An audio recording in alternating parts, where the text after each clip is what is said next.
Hello out there, dividend growth stock investors. It is Colby, the DGI Crab, coming at you with a video request from a viewer. You can email me questions at dgicrab@yahoo.com, and I will do my best to give you a great email response 100% of the time. And if I've got something that requires some real detail and maybe is interesting for a longer form discussion, with your permission, I'll do a video response as well. So I've got one just like that here. I've got a viewer who's asking if he can retire at age 62. Now, I am not a licensed professional viewer, so don't take any of this as direct financial advice. What I'm going to do is I'm just going to walk through what I would do if I were to wake up in your shoes. Now, you can consult a licensed professional and pay money for that or whatever. This is just some free opinions here that you get with DGI Crab, but I am just going to simply give you my perspective. Again, this is what I would do if I woke up in your shoes. So do your own due diligence, but maybe I can give you at least some things to think about here. The viewer did ask that I keep him anonymous, so I'm just going to be referring to this person as viewer.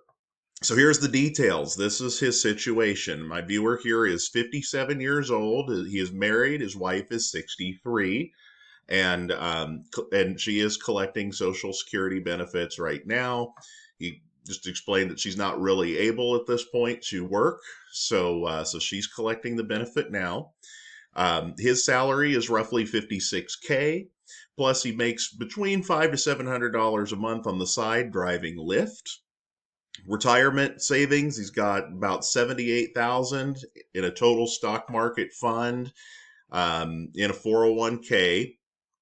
He is investing 8% into that, with the first 4% matched 100%, and the next 4% is 50% matched.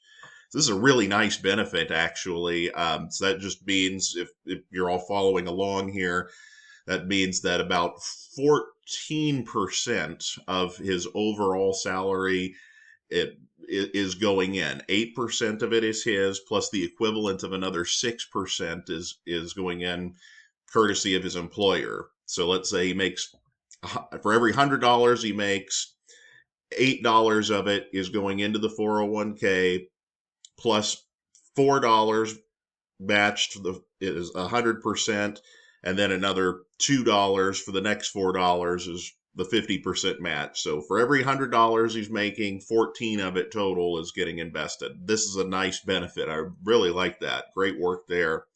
He's got 118K owned on the home with a 4.12% interest rate, and the home is valued at about 275K.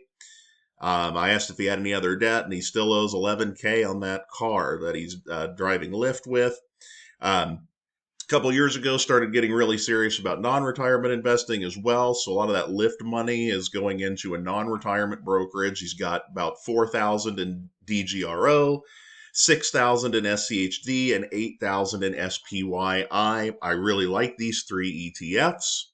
But for the age that you are at, with the shorter time horizon to retirement, I think your best pick that you've made here is SPYI. I've recently become a fan of this. I really hate a lot of these options-based ETFs out there. Anyone who's watched this channel for a while knows that I despise Yield Max in particular, but SPYI is pretty solid, 10 to 12% yield, monthly payer. I don't think you're going to get the dividend growth. You're going to get dividend growth with DGRO and SCHD, but with your shorter time horizon to retirement, we're talking about finding a path to retirement at age 62 when you also can start collecting the benefit. I just don't think you're going to get the full benefit of the growth on the first two ETFs here, as you would have if you'd have started this 10, 12 years ago. So my strategy here would be, step one, get rid of that freaking car debt, man. Hate to sound too Dave Ramsey-ish over here. Get rid of that freaking car debt. But, it's true, especially if you're using it as a side hustle. So I'd take the DGRO and SCHD. You've got about 10K worth of that, and I'd sell it and just pay off the car. That's probably going to give you just about enough. If you still owe 500, 1,000 or something on it even after you do that. I'd stop adding more money to SPYI. I'd take everything that you're making on that side hustle and just chunk that at that debt. Let's get that cleared away. And that's going to immediately free up a lot of your income to then turn around and reinvest. But let's get rid of that car debt. I'm sure the interest rate on that is not good. So let's just clear that off. And it's just one less thing to worry about. And after that, I would, you could consider the DGI Crab Tier 4 strategy. That's my 60 quality dividend growth stocks and ETFs. Tier 4 is for the 54 and older investor, which is clearly the category you fall into. That'll give you a combination of different ETFs for some added diversification, maybe some individual single stocks if it looks like they're trading at a really good deal. Now, if you really believe in and really love SPYI and you want to keep it simple, stupid, KISS, you could focus on just SPYI. Not a terrible idea. There's way worse out there than SPYI. But only a little over 2 years history on that. So I like diversification just overall. So even if SPYI doesn't end up performing well over the next couple of years, you might put your money in some other things that could do better.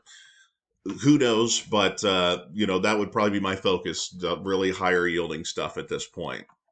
Step 2, look, you're going to have to keep grinding until you're 59 and a half. Why 59 and a half? Well, that's going to be when you can start withdrawing money from your 401k penalty free. So you're going to have to make as much money as you possibly can make between now and 59 and a half if you want any shot at retiring at 62. That's just the bottom line. If you can start making 1,000 or 1,200 a month driving Lyft, if you can do it, if you can physically and mentally handle that, that could really help get you there faster.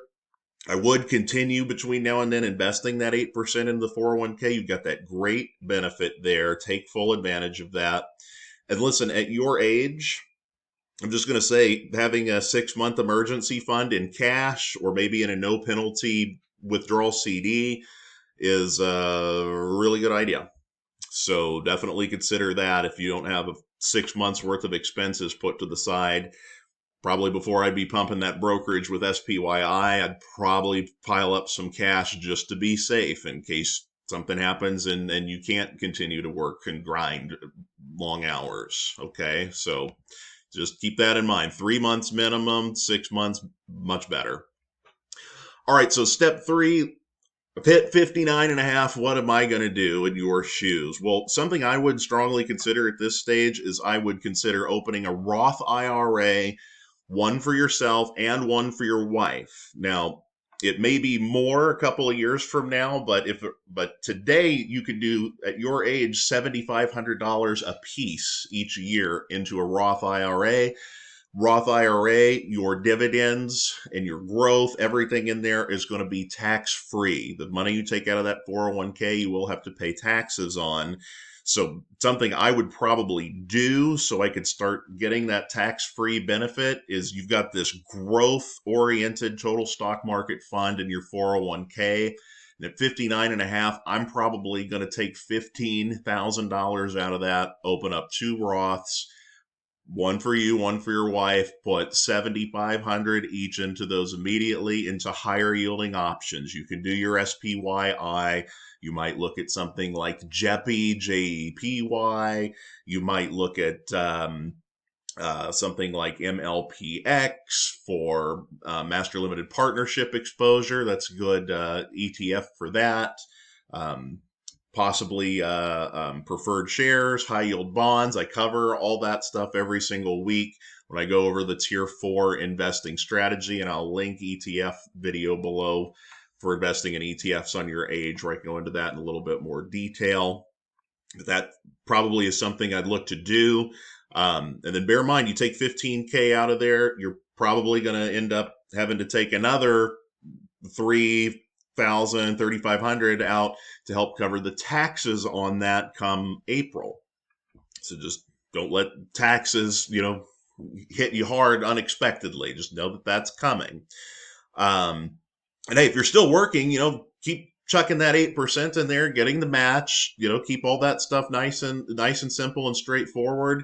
At this point, if you're contributing what you're contributing to it right now, and also pulling 15K out, the growth plus your contributions, the balance on that 401k may not drastically go down, but you could just start transferring it over into a Roth to get tax-free dividend payments for the rest of your life. I like that strategy. And another thing, those 401ks, eventually you have to make minimum withdrawals on them anyway. And with the Roth IRA, you don't have to do that. So I just like the Roths at that point. So, okay, step 4, 62 and a half years old. So you can start collecting your Social Security benefit at that stage if you like and attempt retirement. Now, however, you may still need to do some part-time work. Now, hey, that's not a bad thing, viewer. Just, at this point, find something that you just enjoy doing, 10, 15, 20 hours a week. It'll keep you young. My grandfather, when he was still alive, when he was in retirement, he worked 15, 20 hours a week at a golf course. He got to golf for free as a result of that, made a little bit of money on the side, and he just really enjoyed it. So maybe you find something like that for a while that is just something that you do that you enjoy, makes you a little extra money, keeps you from withdrawing from retirement accounts, maybe more than you necessarily need to. Now, at this point, I'm going to just guesstimate on some numbers here. You probably, if you've been doing this for, this amount of time, you probably got $65-ish thousand in your combined Roth IRAs. I would continue reinvesting all dividends you receive into those Roths, keep building those up. The brokerage account probably has 40 to 50K also, with higher yielding tier 4 holdings. And your 401k, I would think even taking 15,000 a year out of it, if you've, again, continue making those contributions you're already making to it, and you're getting some growth because it is a total stock market fund that on average probably is growing 9 to 12% a year, hopefully. I'm hoping at this point you still have at least $50,000 in it, maybe more. And I would assume at this point you're probably still going to have a decent little chunk of mortgage debt at this stage 5 years later. It'll be sub 100K, but you'll still have a mortgage at this point. So in conclusion, where am I sitting at here? Well, I think getting your mortgage paid off will be your final obstacle to a truly safe retirement. And if you do still owe a fair amount on it, I think retiring at age 62 with the minimum retirement benefit, that worries me. Now, if you can continue along this path for another couple of years to age 64, I think that extra 2 years will probably be enough. And your Social Security benefit at that point would also be a bit higher because you waited a couple of years longer. You're now probably going to have $100,000 or more in your combined Roths, roughly 75K in the brokerage. That ought to be generating you at least $12,000 to $15,000 a year in dividends, tax-free, maybe more.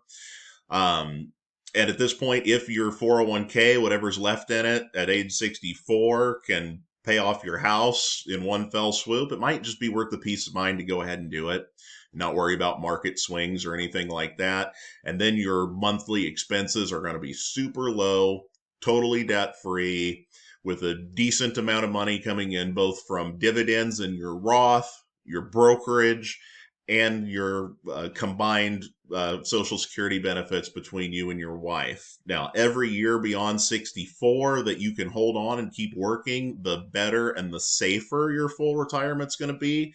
So overall, I think 62 might be a stretch. 64, I think you're looking pretty good, though. So hang in there, viewer. Doing great. It's never too late to get started investing, and I'm thrilled that you're doing so, and I'm honored that you asked me to give you my 2 cents on all of this stuff. So, hey, other viewers, let me know in the comments what you think of my advice. Throw your 2 cents in there, too. Let's get a nice community working here together to help us all do a better job with our investing. Until next time, this is Colby, the DGI Crab.